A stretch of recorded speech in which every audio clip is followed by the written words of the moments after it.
really have the question of the authentic self. What even is the authentic self? And I do think there's a lot of story going on right now that the authentic self is kind of like, telling people how it is and like telling people off and like putting up a lot of boundaries and like, you told them that's right. That's like what authenticity is. And there's definitely a place for like channeling our rage and our grief, which is so real. We all experience these emotions, and there's a place for having conversations.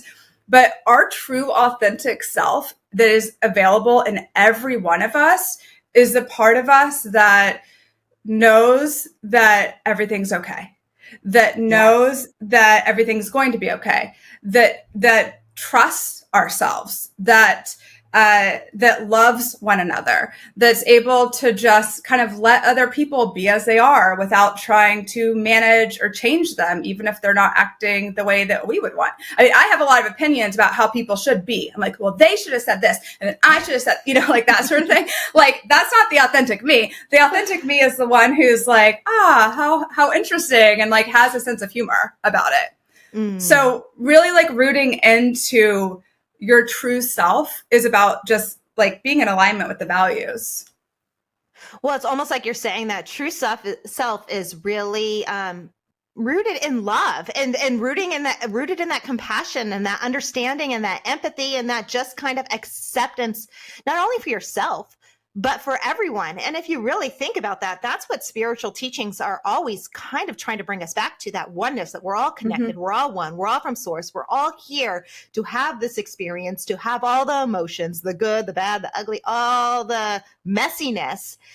But at the core, we're all one. And so that's really, I feel like what you're saying too, is like, we got to come back to this place of just, it is. I mean, it's not right. It's not wrong. It's just almost like this baseline of we are here existing together. And when we can do that, we can all come from a place of less fear or anger or whatever emotions are ruling. I mean, there's a lot of that going on right now. And I agree with you. This whole putting up boundaries and telling people off. I mean, it's not helping anything.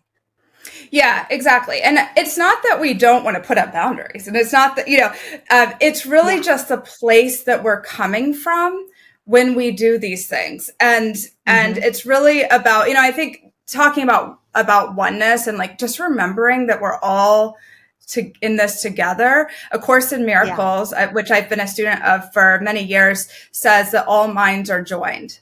So we're all we all kind of know on some level what everyone's thinking.